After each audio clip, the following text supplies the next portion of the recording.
So I just participated in the BookTube Prize Talks thing, so I figured I might as well film a video since I am sitting in front of my bookshelves instead of on my sofa behind you.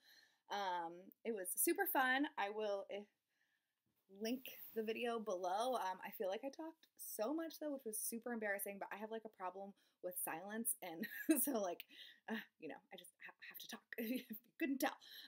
So I'm just gonna talk about what I'm currently reading. I have actually been reading some of the luminaries, and it is actually drawing me in. So this is kind of the thing that I'm most drawn to right now, plot-wise and like vibe-wise. I'm only on page 302, so I still have quite a long way to go because, it's a cute little chunker. But I am really excited that I'm into that right now because, sometimes you're feeling a book and sometimes you're not, and right now I am feeling that. I've also been reading some of the Paris Review volume 227, which is from winter 2018, trying to read these guys. I read an interview between, I don't know who the interviewer is, but it's of Sam Lipsyte, who I've never read, but again, now after reading this interview, I'm really interested in reading him. The only other single issue of the Paris Review that I read had an interview of Percival, excuse me, Everett, who I was like, oh my gosh, these interviews, they really do make you kind of want to read books by this author. They're very enticing. I don't know if the Paris Review is just good at picking good people to interview, or if it's just the way that they, put it or whatever, but I am interested in that now. And then there was a nonfiction piece called I Met Fear on the Hill by Leslie Jameson, which is about Jameson learning about her mom and her mom's first husband and their relationship, which was also really interesting. And then there's been some poetry, and sorry, I heard a weird noise, but I don't know what it was. Oh, it's the cat. Of course it's the cat. I don't remember any of the poems at this point. I just, poetry and me, we're not best friends, so, but I am enjoying this. I've got a few more pieces, definitely a lot more poetry, but I am enjoying that. I'm also reading The Return of Munchausen by this is terrible. I didn't look it up, and I'm not going to right now. I'm sorry, y'all. Sigismund. It's just not going to happen. I'm reading it by this author, and this is translated by Joanne Turnbull and Nikolai Formozov.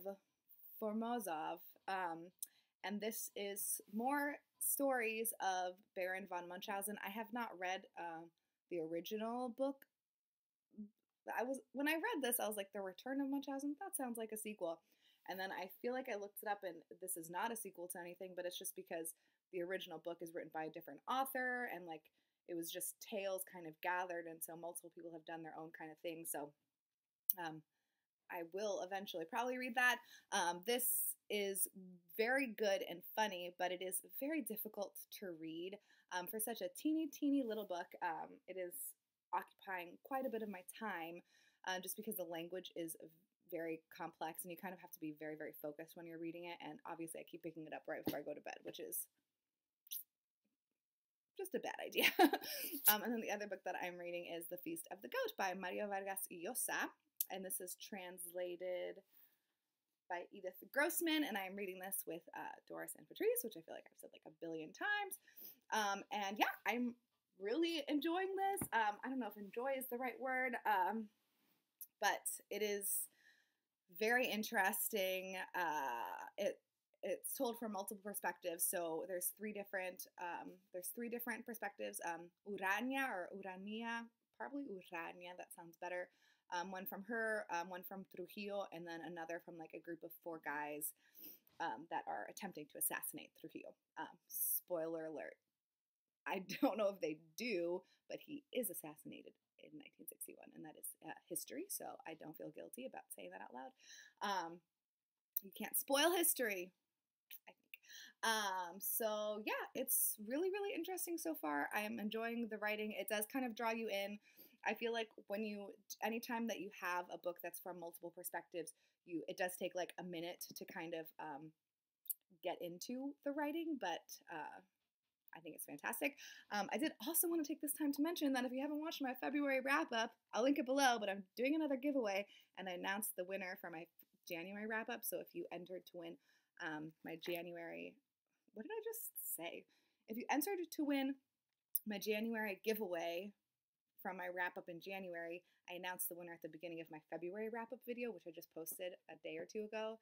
And then I also do another giveaway in my February wrap up. So I will link that below if you are interested to find out if you won. I haven't told the winner yet that they won because I think it's more fun to watch and be surprised personally. But if they do not contact me, I'll give it another week. If they don't contact me in like a week, then I'll let them know that they won. It's a person that I know, so, it's not like a person that I can't get a hold of. So yeah, I'll link those things. Well, just the one video, my February wrap up below. Oh no, I lied. I'm gonna link 2 videos below. The BookTube Talks video where I talk too much, I will link below. It was really exciting to participate in that. It just reminds me that I need to start reading my books for the next round. I only own 1, and the other 5 are on their way to me in the mail, so I obviously cannot read them yet. I'm hoping that they get here within like a week. I think that I should be fine to read all of them next month, like if I have to. But one of them is a sequel, so I have to read the first book. So Olive again is a sequel. So I have thankfully I already own Olive Kittredge, which I purchased previously at a library book sale. So I've got the Nickel Boys and Olive Kittredge that I should be prioritizing at the current moment. I just, I have to read that freaking Munchausen book. I started it, and so I feel like I have to finish it. So I'm going to attempt to do that right now, and I will talk to you guys later. Bye-bye.